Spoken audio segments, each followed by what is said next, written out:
चलिए आज हम स्टार्ट करते हैं क्लास 10 का बहुत ही बेहतरीन चैप्टर आपका है परंपरा का मूल्यांकन।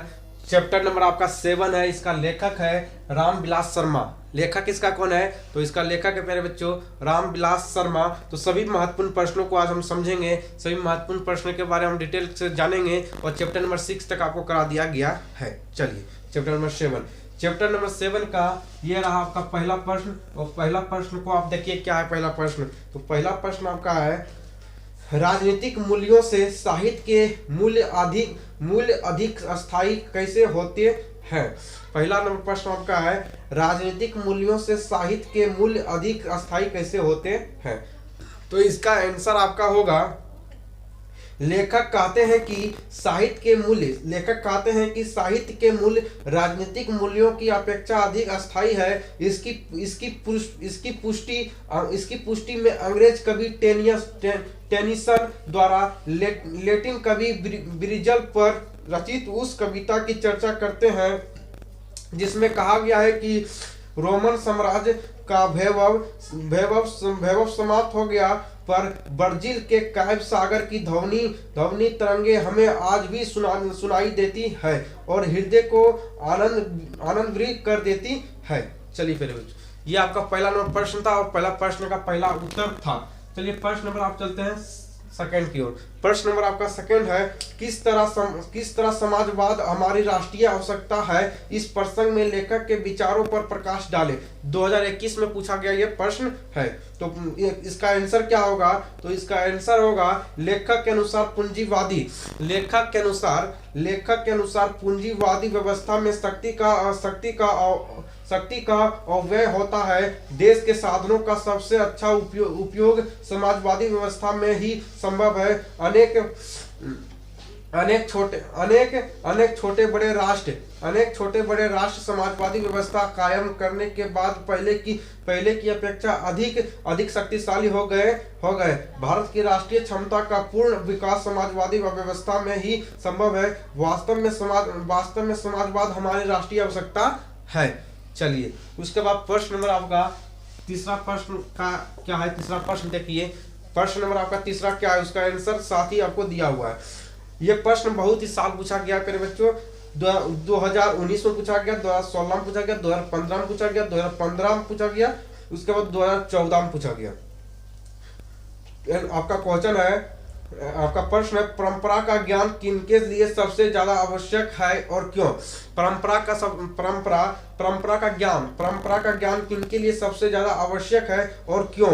तो इसका उत्तर सुनिएगा। इसका उत्तर होगा जो लोग साहित्य में युग परिवर्तन करना चाहते हैं, जो लोग साहित्य में युग परिवर्तन करना चाहते हैं, क्रांतिकारी साहित्य रचना चाहते हैं, उनके लिए साहित्य की परंपरा का ज्ञान आवश्यक है। सही बात है कि अगर आप कुछ करना चाहते हो, अगर आप कुछ अपने देश के लिए करना चाहते हो, है ना, आपके अंदर क्रांतिकारी विचार पैदा करना चाहते हो, है ना, क्रांतिकारी विचार पैदा करना चाहते हो, आप युग परिवर्तन करना चाहते हो, आप देश में बदलाव देखना चाहते हो, आप राज्य में बदलाव देखना चाहते हो, तो उसके लिए आपको पढ़ना पड़ेगा, आपको साहित्य का ज्ञान आपको रखना पड़ेगा, है ना, रखना पड़ेगा।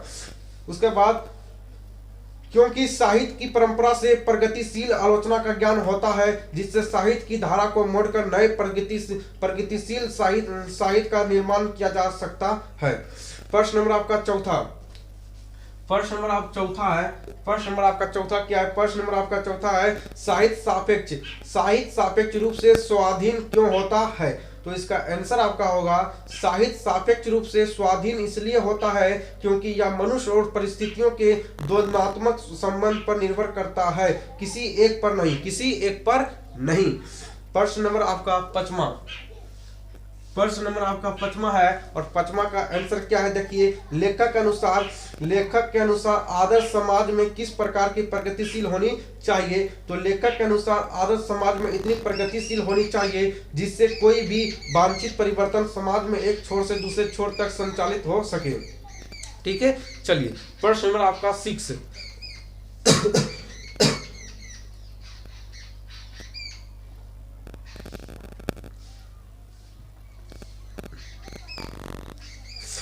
प्रश्न नंबर आपका 6।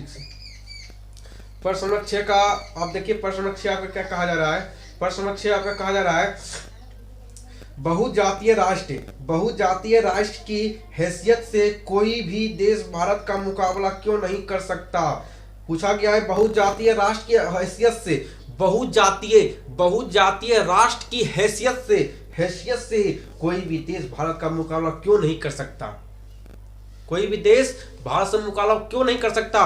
आपको भी मालूम होगा कि हमारे भारत में अनेक प्रकार की जातियां रहती है, सभी प्रकार की जातियां यहाँ पे रहती है ना। और वही लेखक कह रहे हैं कि कौन ऐसा देश है जो हमारे भारत देश से टकरा जाए, हमारे भारत देश से मुकाबला कर ले, हमारे बहुजातीय देशों से मुकाबला करके दिखाए, है ना। इसका आंसर होगा संसार का कोई भी देश नहीं है, संसार का कोई भी देश बहुजातीय राष्ट्र की हैसियत से इतिहास को ध्यान में रखे तो भारत का मुकाबला नहीं कर सकता। यह राष्ट्रीयता एक जाति द्वारा दूसरी जातियों पर राजनीतिक प्रभुत्व कायम करके स्थापित नहीं हुई, वह मुख्यतः संस्कृत और इतिहास की देन है। इस देश की तरह अन्यत्र साहित्य परंपरा का मूल्यांकन महत्वपूर्ण नहीं है। अन्य देश की तुलना में इस राष्ट्र के सामाजिक विकास में कवियों का विस्तृत भूमिका है।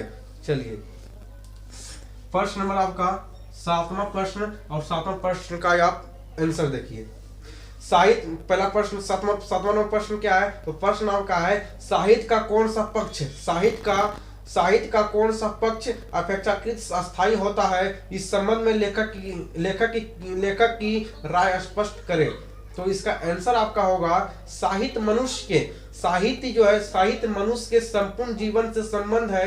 आर्थिक जीवन के अलावा मनुष्य एक प्राणी के रूप में भी अपना जीवन बिताता है। साहित्य में उसकी बहुत सी आदिम भावनाएं प्रतिफलित होती है जो उसे प्राणी मात्र से जोड़ती है। इस बात को बार बार कहने में कोई हानि नहीं है कि साहित्य विचारधारा मात्र नहीं है, उनमें मनुष्य का इंद्रियां बोध उसकी भावनाएं भी व्यजित होती है। साहित्य का यह पक्ष अपेक्षाकृत अस्थायी होता है।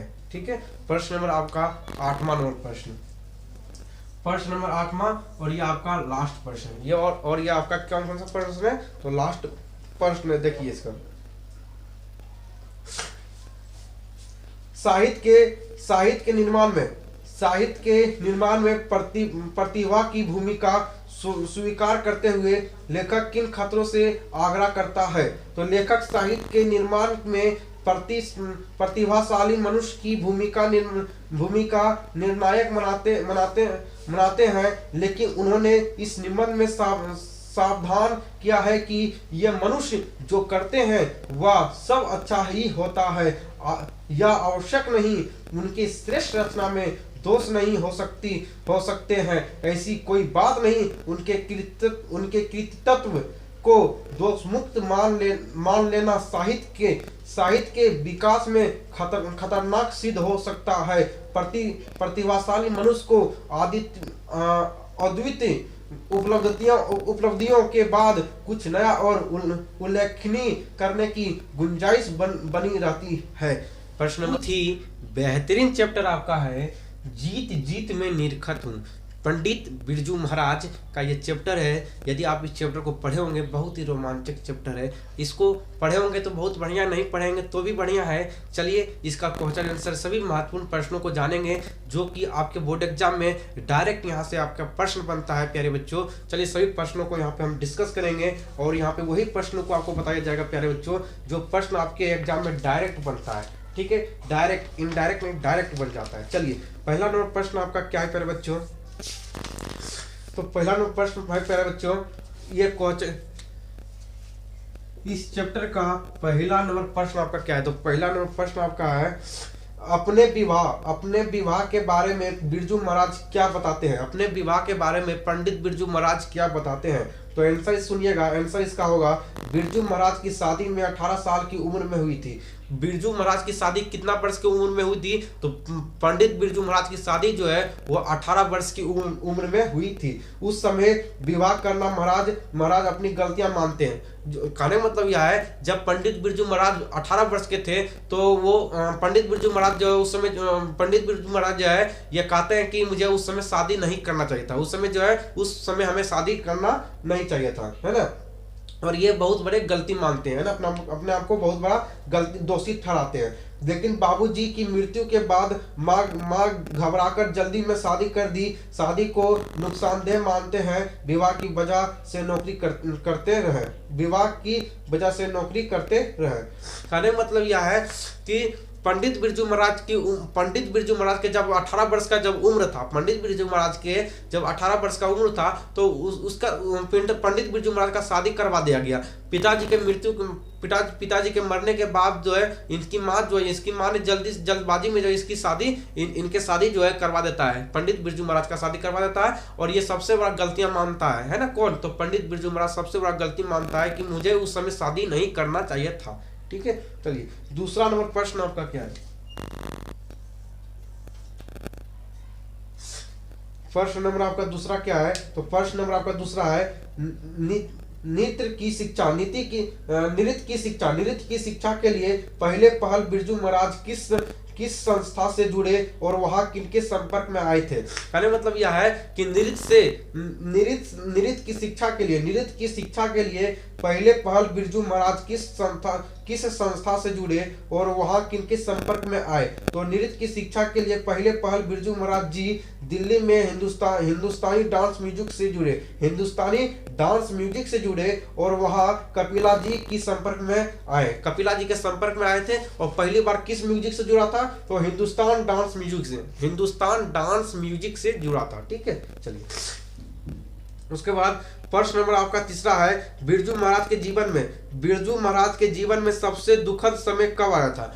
पंडित बिरजू महाराज के जीवन में सबसे दुखद समय कब आया था?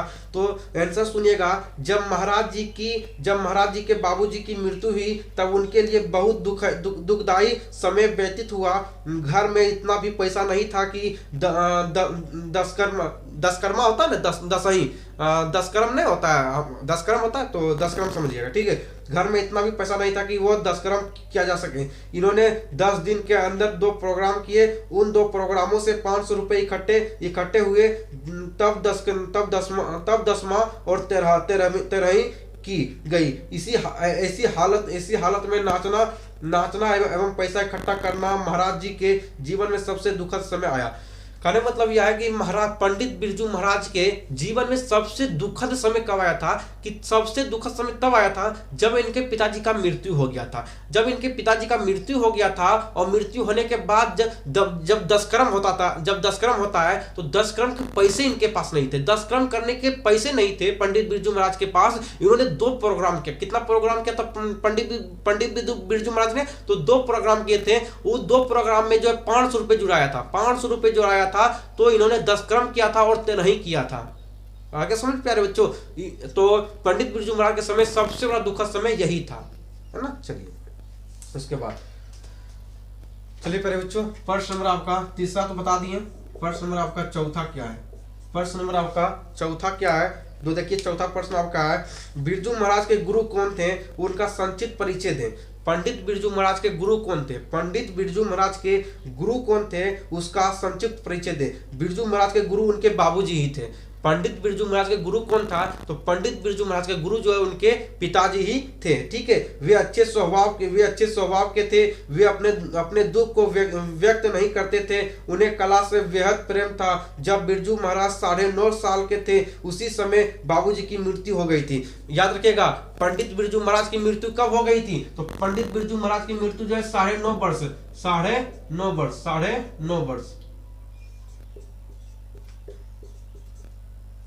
9.5 वर्ष की उम्र में 9.5 वर्ष की उम्र में 9.5 वर्ष की उम्र में जो है किसका मृत्यु हो गया था? तो पंडित बिरजू महाराज की मृत्यु हो गया, सॉरी इनके पिताजी का मृत्यु हो गया था। ठीक है, चलिए कभी कभी बोला जाता है तो उस पर ध्यान दीजिएगा, भावनाओं को समझिएगा, है ना, दायरे में क्या रखा हुआ है। चलिए, तो आपको मालूम हो गया कि बिरजू महाराज के गुरु कौन था? तो बिरजू महाराज के गुरु कौन था? तो बिरजू महाराज के गुरु जो उनके पिताजी ही थे, है ना। वो अच्छे स्वभाव के थे, है ना। वो अच्छे स्वभाव के थे। कहाँ चला गया ये क्वेश्चन? कहाँ पे चला गया? 5वां क्वेश्चन तो बता रहे थे, ये चौथा प्रश्न बता रहे थे क्या? चलिए चौथा प्रश्न बताए थे।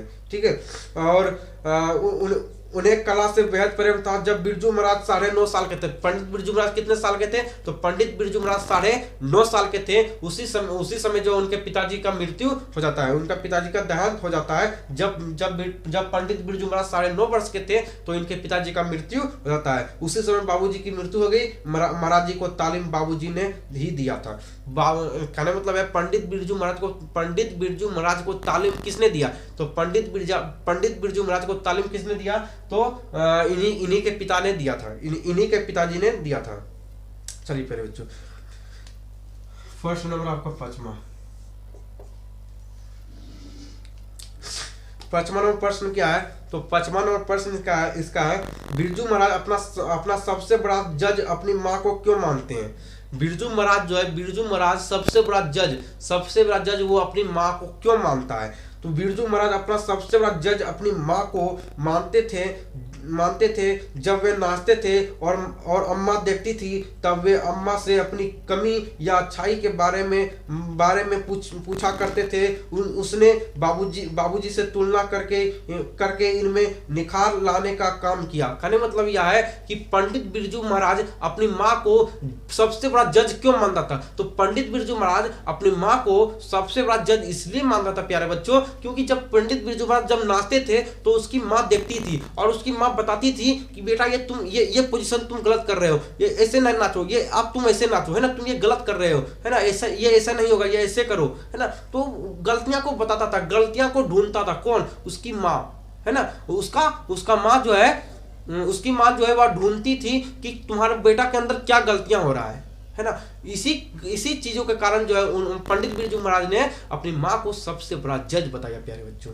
चलिए उसके बाद आपका जो है 7वां नंबर प्रश्न, 6वां नंबर प्रश्न बता दिए।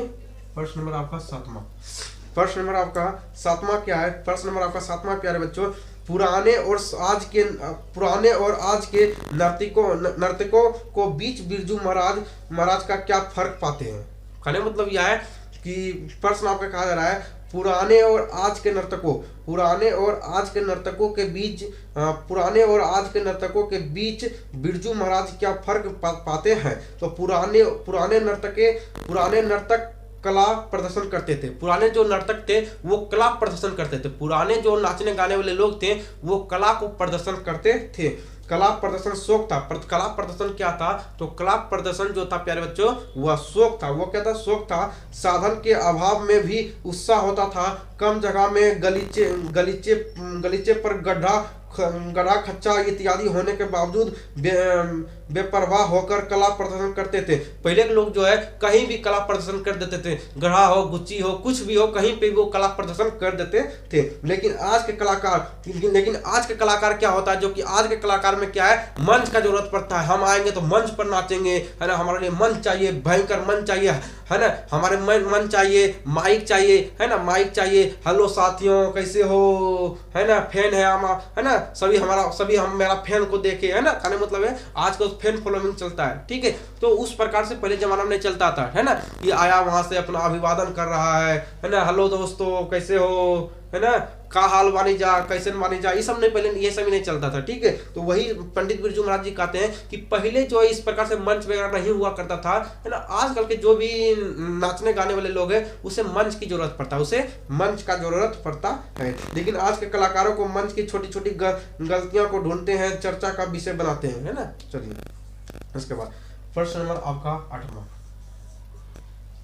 प्यारे बच्चों सपोर्ट कीजिए, बहुत मेहनत करते हैं आप लोगों के लिए, ठीक है। चलिए प्रश्न नंबर आपका 8वां क्या है, प्रश्न नंबर आपका 8वां है बिरजू महाराज कौन कौन से वाद्य बजाते थे। बिरजू महाराज जो है कौन कौन से वाद्य बजाते थे, तो कौन कौन से वाद्य बजाते थे, तो बिरजू महाराज पंडित बिरजू महाराज सितार बजाते थे, गिटार बजाते थे, हारमोनियम बजाते थे, बांसुरी बजाते थे, है ना, इत्यादि खाद यंत्र बजाते थे, ठीक है। चलिए प्रश्न नंबर आपका 9 है प्यारे बच्चों, प्रश्न नंबर आपका 9 क्या है प्यारे बच्चों, देखिएगा प्रश्न नंबर आपका 9, ठीक है। चलिए प्रश्न नंबर आपका 9 है प्यारे बच्चों, लखनऊ और रामपुर से बिरजू महाराज का क्या संबंध था? लखनऊ और रामपुर से बिरजू महाराज का क्या संबंध था? तो बिरजू महाराज का जन्म लखनऊ में हुआ था। पंडित बिरजू महाराज का जन्म कहाँ हुआ था? तो पंडित बिरजू महाराज का जन्म जो है वो लखनऊ में हुआ था। पंडित बिरजू महाराज का जन्म कहाँ हुआ था प्यारे बच्चों? तो लखनऊ में हुआ था। ठीक है। रामपुर में महाराज जी का अत्यधिक समय व्यतीत हुआ। रामपुर में जो महाराज जी का बहुत ही ज्यादा समय व्यतीत हुआ था। कहने मतलब यह है लखनऊ में पंडित बिरजू महाराज का जन्म हुआ था और रामपुर में उन्होंने जीवन को व्यतीत किया था। ठीक है, व्यतीत किया था एवं वहां विकास का सुअवसर मिलता था। ठीक है, चलिए प्रश्न नंबर आपका 9 हो गया। प्रश्न नंबर आपका 10वां नंबर प्रश्न आपका क्या है? तो 10वां नंबर प्रश्न आपका क्या प्यारे बच्चों? तो 10वां प्रश्न आपका है बिरजू महाराज की अपने शागिर्दों के बारे में क्या राय है? बिरजू महाराज की अपने शागिर्दों के बारे में क्या राय है? तो उत्तर सुनिएगा। बिरजू महाराज अपने शिष्या रसीम वाजपेयी को भी अपना शागिर्द बताते हैं। वे उन्हें शाश्वती कहते हैं। इसके साथ ही वेरोनिक, फिलिपी, मैकलिन, टॉक, तीर्थ प्रताप, प्रदीप दुर्गा इत्यादि को प्रमुख शागिर्द बताते हैं। वे लोग तरक्की कर रहे हैं, प्रगतिशील बने हुए हैं। इसकी भी चर्चा किए हैं। चलिए प्रश्न नंबर प्यारे बच्चों 11वां। प्रश्न नंबर आपका 11वां क्या है? प्रश्न नंबर आपका 11वां है कलकत्ते के दर्शकों की प्रशंसा का बिरजू महाराज के नर्तक जीवन पर क्या प्रभाव पड़ा? कहने मतलब यह है जब पंडित बिरजू महाराज ने कलकत्ता में प्रोग्राम किया था तो क्या असर पड़ा था, क्या जो है उसको वहां से फीडबैक मिला था, जो है किसको? तो बिरजू महाराज को। उसके बारे में आपको बताना है। तो कलकत्ते के एक कॉन्फ्रेंस में महाराज जी नाचे, है ना। कलकत्ते के एक कॉन्फ्रेंस में महाराज जी नाचे। उस नाच की कलकत्ते की ऑडियंस ने प्रशंसा की। ऑडियंस से बहुत ज्यादा प्रशंसा किया था। जब इन्होंने कलकत्ता में नाच किया था तो प्रोग्राम किया था तो वहां के लोगों ने इनका बहुत ज्यादा प्रशंसा किया था। तमाम अखबारों में छप गया था। तमाम अखबारों में जो है बिरजू महाराज के बारे में छप गया था जब पंडित बिरजू महाराज ने कलकत्ता में प्रोग्राम किया था। वहां से इनके जीवन में एक मोड़ आया। उस समय से निरंतर आगे बढ़ते गए। ठीक है, चलिए प्रश्न नंबर आपका 12वां क्या है बच्चों? 12 नंबर प्रश्न आपका क्या है देखिए। प्रश्न नंबर आपका 12 क्या है?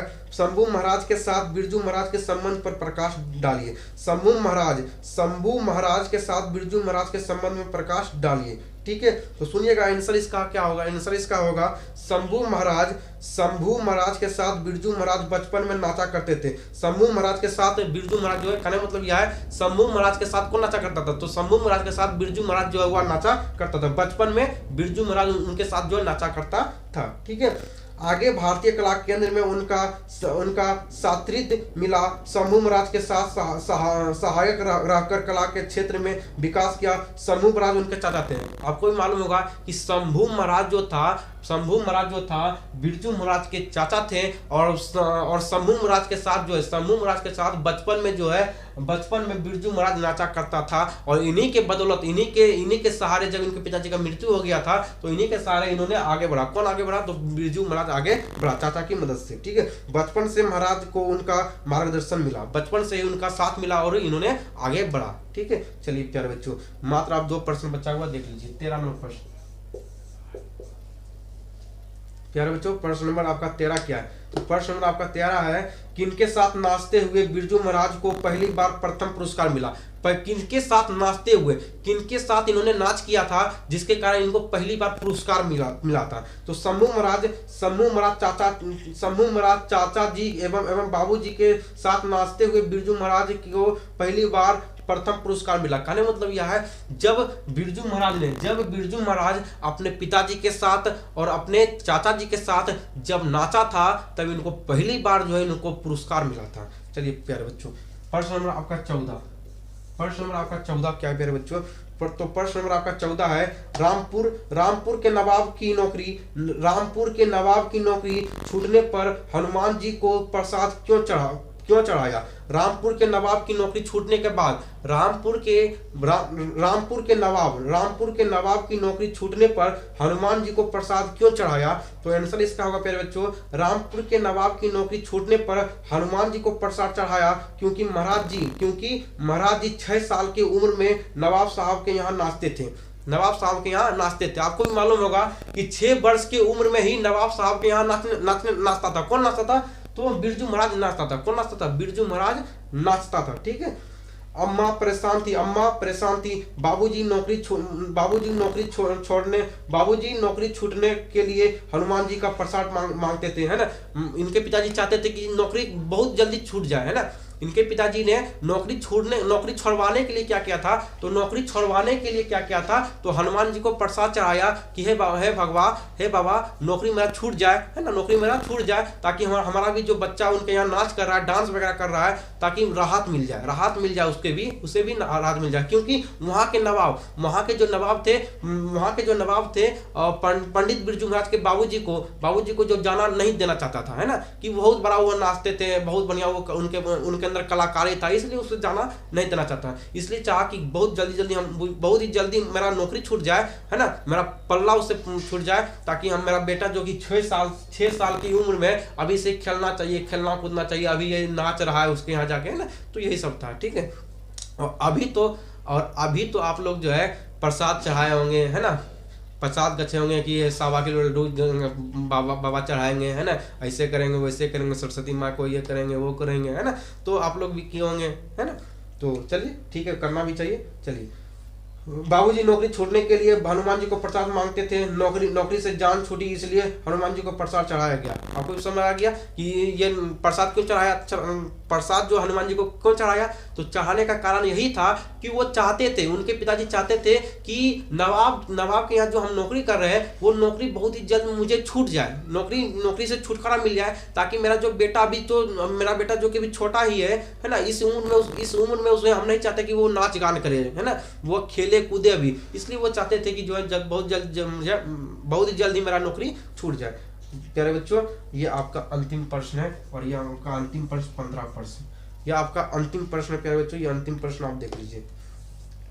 संगीत भारतीय में बिरजू महाराज की दिनचर्या क्या थी? संगीत भारतीय में बिरजू महाराज की दिनचर्या क्या थी? संगीत भारतीय में बिरजू महाराज की दिनचर्या क्या थी? तो संगीत भारतीय प्रारंभ में 250 मिलते थे। जब ये संगीत भारतीय में जब ये डांस करते थे तो इन्हें 250 रुपया मिलता था प्यारे बच्चों। उस समय दरियागंज में रहते थे। उस समय कहाँ रहता था? तो दरियागंज में रहता था। वहां से प्रत्येक दिन 5 या 9 नंबर का बस पकड़कर संगीत भारतीय पहुंचते थे। वहां से जो है दिन में जो है 9 नंबर की गाड़ी पकड़कर वहां जो है संगीत सीखने के लिए जो है कहाँ जाते थे? तो संगीत भारतीय जाते थे। संगीत भारतीय में इन्हें प्रदर्शन का अवसर कम मिलता था। संगीत भारतीय में इन्हें जो है प्रदर्शन करने का मौका बहुत ही कम मिलता था। अतः दुखी होकर नौकरी छोड़ दी। क्यों छोड़ दिया? क्योंकि जो है बिरजू महाराज को अपना कला प्रदर्शन करने के लिए जो है इसे समय नहीं देता था, है ना। कला प्रदर्शन करने के लिए इन्हें अवसर नहीं मिलता था, जिसके कारण इन्होंने संगीत भारतीय से इन्होंने नौकरी छोड़ दिया, नौकरी करना बंद कर दी। मछली जिसका लेखक है विनोद कुमार शुक्ल। आपका ये सवाल हो रहा होगा कि भैया आप जो है चैप्टर नंबर 9 क्यों नहीं पढ़ाए? मेरे प्यारे बच्चों, समय बहुत ही आपके पास कीमती समय है। अभी फालतू चीजों को मत पढ़िए, क्योंकि चैप्टर नंबर 9 से प्रश्न नहीं बनता है प्यारे बच्चों। आप उठाकर देख लीजिए ना, आपके पास तो बुक है प्यारे बच्चों, आपके पास तो क्वेश्चन बैंक है प्यारे बच्चों, उससे प्रश्न नहीं बनता है प्यारे बच्चों उतना, है ना। कोई साल पूछ देता है प्यारे बच्चों, तो उसको पढ़ने से कोई फायदा नहीं है। मछली चैप्टर पढ़ लेते हैं, इससे बहुत ज्यादा प्रश्न पूछा जाता है प्यारे बच्चों, ठीक है। उसके बाद आपका चैप्टर नंबर 11 से आपसे प्रश्न नहीं पूछता है। चैप्टर नंबर 11 से आपका प्रश्न नहीं बनता प्यारे बच्चों, 1-2 प्रश्न बनता है, उसके लिए क्या मेहनत उतना कीजिएगा आप, ठीक है। चलिए, अगर आप कहोगे तो हम पढ़ा देंगे, लेकिन उससे कुछ फायदा नहीं निकलेगा, ठीक है। चलिए प्यारे बच्चों, उसके बाद चलिए पढ़ते हैं मछली चैप्टर में मछली पढ़ते हैं। पहला क्वेश्चन आपका है, संतु मछली लेकर क्यों भागता है? संतु मछली लेकर क्यों भागता है? प्रश्न नंबर आपका पहला है कि संतु मछली लेकर क्यों भागता है। चलिए वीडियो आपका सही है। संतु मछली लेकर क्यों भागता है? तो आपको याद होगा, संतु मछली लेकर कुएं में डालने के लिए भागा ताकि मछली जिंदा होकर बड़ी हो जाए। आपको भी मालूम होगा कि उस मछली को काटने के लिए संतु को लगा कि अगर हम ले जाएंगे तो मछली को क्या करेगा, तो मछली को काट डालेगा। ये लोग क्या करेगा, काट डालेगा। इसलिए क्या होगा कि संतु ने मछली लिया और भागा कुआं में डालने के लिए, ताकि कुआं में अगर इसको दे देंगे तो ये बढ़ेगा तो ये बड़ा भी होगा। ठीक है, तो इसी प्रकार जो है संतु मछली लेकर कुएं में डालने के लिए भागा था। संतु जो है मछली लेकर क्यों भागा था, तो कुएं में डालने के लिए भागा था। बस इतना लिख दीजिएगा। चलिए प्रश्न नंबर हम देखते हैं दूसरा। प्रश्न नंबर आपका दूसरा देखते हैं।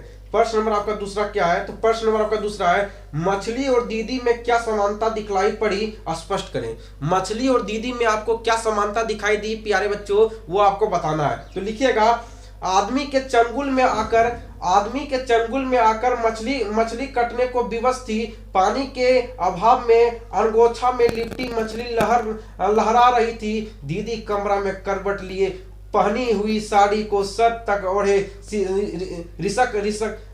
सिसक कर रो रही थी। हिचकी लेते ही दीदी का पूरा शरीर सिहर उठता था। दीदी का सिहरना एवं मछली का लहराना दोनों में समानता दिखलाई पड़ी। जिस प्रकार प्यारे बच्चों मछली कटने से घबरा रही थी, क्या तो मेरा प्राण चला जाएगा, उसी प्रकार दीदी को लग रहा था। उसी प्रकार दीदी को सिसक के वो रो रही थी, है ना। जिस प्रकार मछली उधर तड़प रही थी, उसी प्रकार दीदी इधर तड़प रही थी। प्यारे बच्चों आपको समझ आ गया है तो अपने दोस्तों में इस वीडियो को जरूर शेयर कीजिएगा। चलिए उसके बाद प्रश्न नंबर तीसरा प्यारे बच्चों, आप लोगों के लिए बहुत ज्यादा मेहनत करते हैं प्यारे बच्चों।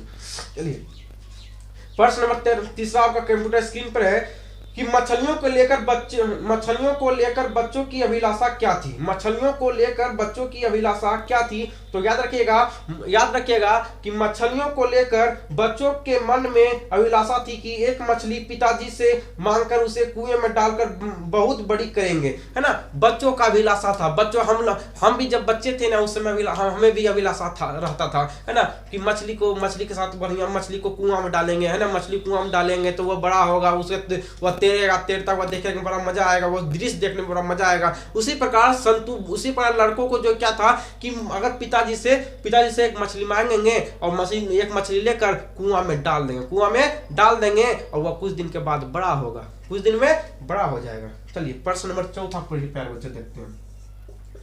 प्रश्न नंबर आपका चौथा देखते हैं प्यारे बच्चों। चौथा प्रश्न आपका क्या है, मछली को छूते हुए संतु क्यों हिचक रहा था। मछली को छूते हुए संतु क्यों हिचक रहा था, तो संतु मछलियों को छूते हुए हिचक रहा था क्योंकि उसे डर था कि मछली काट लेगी। इसलिए संतु हिचक रहा था कि कहीं उसे मछली काट ना ले, इसलिए वह हिचक रहा था। ठीक है, उसके बाद प्रश्न नंबर आपका पांचवा प्यारे बच्चों। प्रश्न नंबर आपका पांचवा क्या प्यारे बच्चों, प्रश्न नंबर आपका पांचवा है, मछलियां लिए घर आने के बाद बच्चों ने क्या किया। मछलियां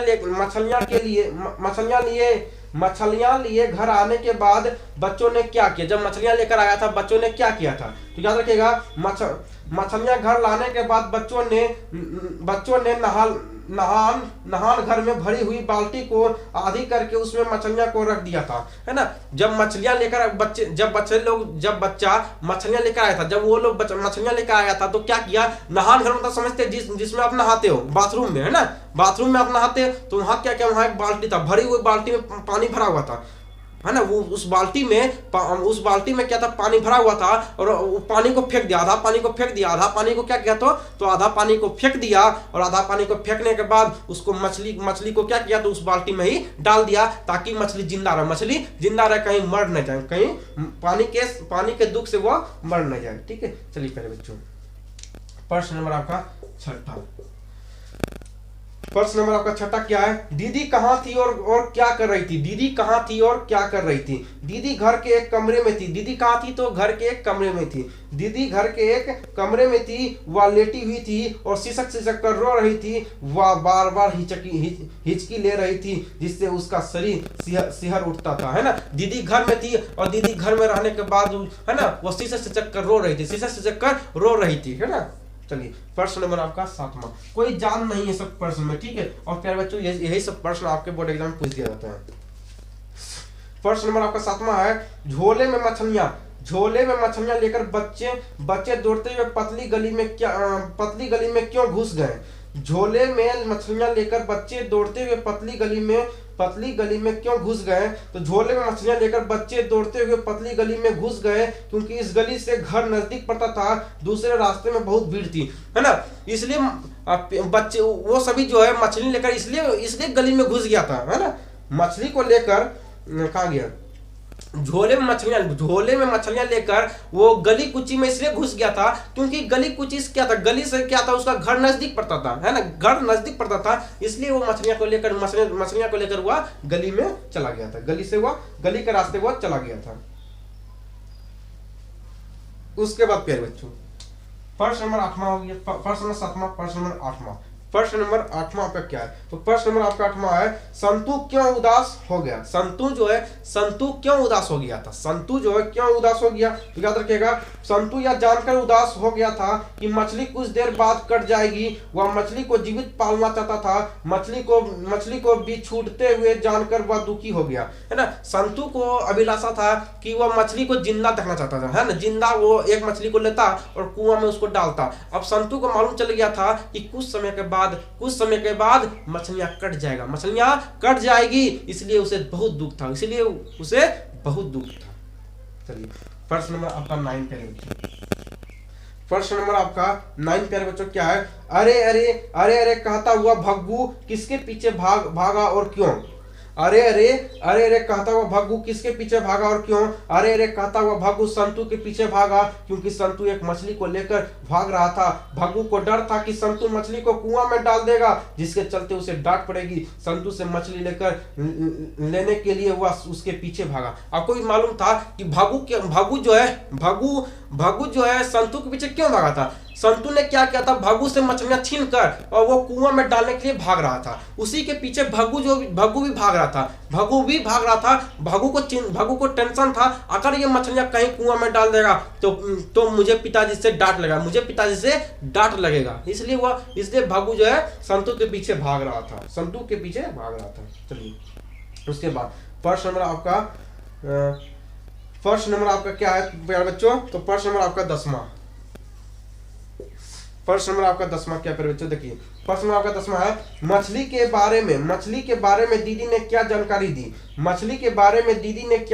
दी। बच्चों ने उसकी परख कैसे की। तो मछली के बारे में दीदी ने बच्चों को क्या जानकारी दिया था और बच्चों ने कैसे उसको परखा। ठीक है प्यारे बच्चों, चलिए तो याद रखिएगा, मछली के बारे में दीदी ने जानकारी दी थी कि मरी हुई मछली की आंख में अपनी परछाई नहीं दिखती है।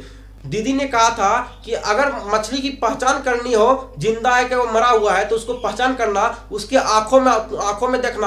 अगर वो मछली जिंदा होगा तो परछाई दिखाई देगा, अगर मरा होगा तो उसमें परछाई नहीं दिखाई देगा प्यारे बच्चों। ठीक है, यही दीदी ने बताया था। चलिए उसके बाद प्रश्न नंबर 11वां प्यारे बच्चों।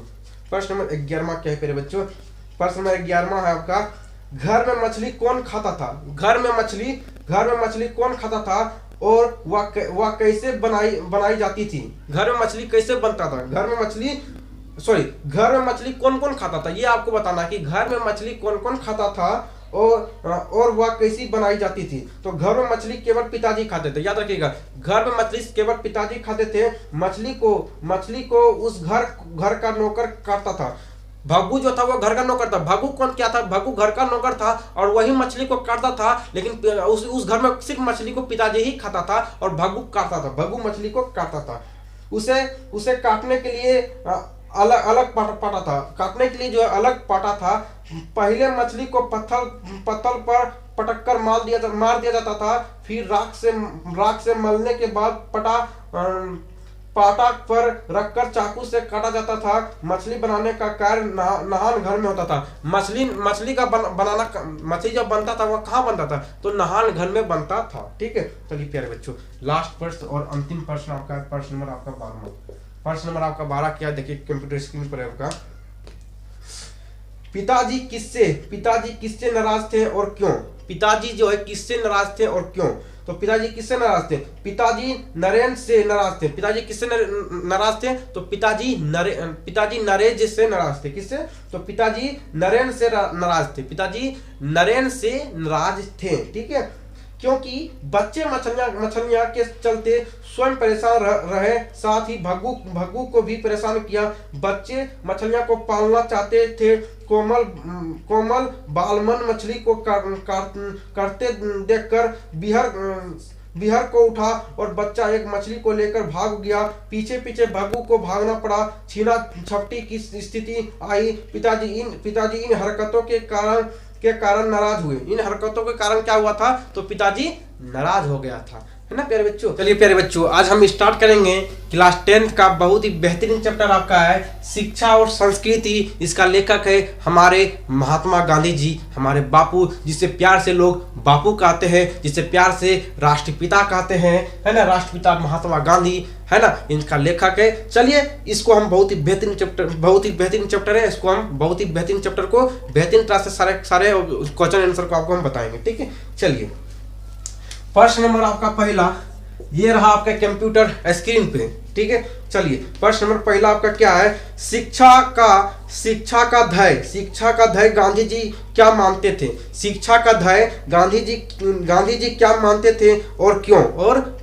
तो इसका आंसर सुनिएगा। शिक्षा का ध्येय गांधी जी चरित्र निर्माण करना मानते थे। उनके विचार से शिक्षा के माध्यम से मनुष्य साहस, बल, सदाचार जैसे गुणों का विकास होना चाहिए, क्योंकि चरित्र निर्माण होने से सामाजिक उत्थान स्वयं होगा। साहसी और सदाचार व्यक्ति के हाथों में समाज के संगठन का काम आसानी से सौंपा जा सकता है। ठीक है, चलिए प्यारे बच्चों, ये रहा आपका सेकंड नंबर प्रश्न कंप्यूटर स्क्रीन पे। ठीक है, कंप्यूटर स्क्रीन पे आपको दिख गया होगा सेकंड नंबर प्रश्न। चलिए उसके बाद दूसरा नंबर प्रश्न आपका है गांधी जी बढ़िया शिक्षा किसे कहते हैं? गांधी जी जो है बढ़िया शिक्षा किसे कहते हैं? तो अहिंसा प्रतिरोध को गांधी जी बढ़िया शिक्षा कहते हैं। अहिंसा प्रतिरोध को महात्मा गांधी जो है बढ़िया शिक्षा कहते हैं। यह शिक्षा अक्षर ज्ञान से पूर्व मिलना चाहिए। यह शिक्षा जो है अक्षर ज्ञान से पूर्व मिलना चाहिए। ठीक है, चलिए उसके बाद प्रश्न नंबर आपका तीसरा ये रहा आपके कंप्यूटर स्क्रीन पे।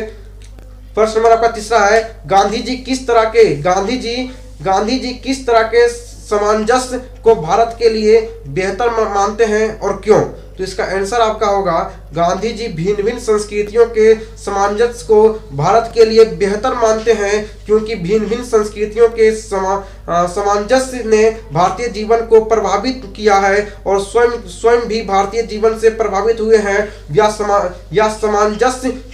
सामंजस्य कुदरती तौर पर स्वदेशी ढंग का होगा, जिसमें प्रत्येक संस्कृति के लिए अपना उचित स्थान सुरक्षित होगा। चलिए प्यारे बच्चों, यह आपका तीसरा नंबर प्रश्न था। तीसरा नंबर प्रश्न भी आपको बता दिया गया है। प्रश्न नंबर चौथा ये रहा आपके कंप्यूटर स्क्रीन पे। चलिए प्रश्न नंबर आपका चौथा है गांधी जी के अनुसार शिक्षा का जरूरी अंग क्या होना चाहिए? गांधी जी के अनुसार शिक्षा का जरूरी अंग क्या होना चाहिए? तो उत्तर आपका क्या होगा?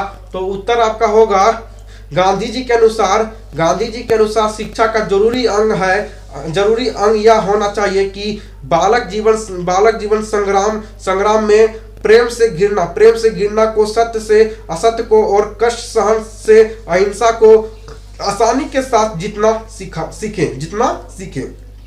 ठीक है, यह आपका प्रश्न नंबर चौथा था। अब आते हैं प्रश्न नंबर पांचवा ये रहा आपके कंप्यूटर स्क्रीन पे। ठीक है, प्रश्न नंबर आपका पांचवा क्या है? इंद्रियों का बुद्धिपूर्वक उपयोग सीखना क्यों जरूरी है? कहने मतलब यह है अपने इंद्रियों को बुद्धिपूर्वक, है ना, बुद्धिपूर्वक जो है इसे उपयोग करना क्यों जरूरी है? ठीक है, तो इंद्रियों का बुद्धिपूर्वक उपयोग उसी बुद्धि के विकास का जल्द से जल्द और उत्तम तरीका है। ठीक है, चलिए प्रश्न नंबर 6, प्रश्न नंबर 6 ये रहा आपके कंप्यूटर स्क्रीन पे।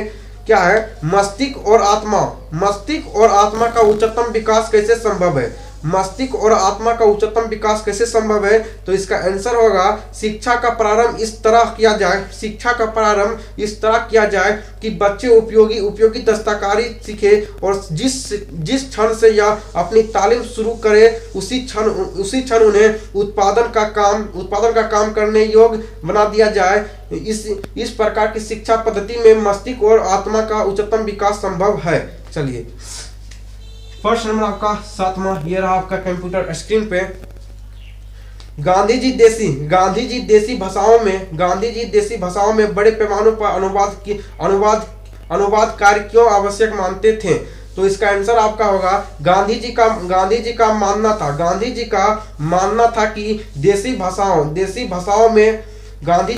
था कि देसी भाषाओं में अनुवाद के माध्यम से किसी भी भाषा के विचारों को तथा ज्ञान को आसानी से ग्रहण किया जा सकता है। अंग्रेजी या संसार का अन्य भाषाओं में जो ज्ञान भंडार पड़ा है उसे अपनी ही मातृभाषा के द्वारा प्राप्त करना सरल है। सभी भाषाओं में ग्राम ज्ञान के लिए अनुवाद की कला परम आवश्यक है, अतः इसकी आवश्यकता बड़े पैमानों पर है। चलिए ये आपका अंतिम प्रश्न होगा, ये प्रश्न आपका अंतिम होगा, चैप्टर भी आपका अंतिम होगा। चलिए दूसरी संस्कृति से पहले अपनी संस्कृति की गहरी समझ क्यों जरूरी है? कहने मतलब यह है, महात्मा गांधी जी कहते हैं कि दूसरी संस्कृति को जानने से पहले अपनी संस्कृति को जानना क्यों जरूरी है, ये आपको सीखना जरूरी है। दूसरे के कल्चर को अपनाने से पहले खुद के कल्चर को जानो, खुद की संस्कृतियों को जानो, है ना। चलिए तो ये क्यों कैसा मानते हैं, तो इसका उत्तर सुनिएगा। दूसरी संस्कृतियों की समझ और कद्र स्वयं अपनी संस्कृतियों की कद्र होने और उसे हजम कर लेने के बाद होनी चाहिए, पहले हरगिज नहीं। क्योंकि संस्कृति इतने रत्न भंडार से भरी हुई नहीं है जितनी हमारी अपनी संस्कृति है। सर्वप्रथम हमें अपनी संस्कृति को जानकर उसमें निहित बातों का अपनाना होगा। इससे चरित्र निर्माण होगा जो संसार की अन्य संस्कृतियों से कुछ सीखने की क्षमता प्रदान करेगा। ठीक है फिर बच्चों, यह आपका अंतिम प्रश्न था और ये चैप्टर भी समाप्त हो गया और ये आपका किताब भी समाप्त हो गया। फिर मिलेंगे नेक्स्ट वीडियो में, तब तक के लिए बाय बाय। तब तक के लिए अलविदा लेना चाहेंगे। मिलते हैं नेक्स्ट वीडियो में। जय हिंद, जय भारत, जय बिहार।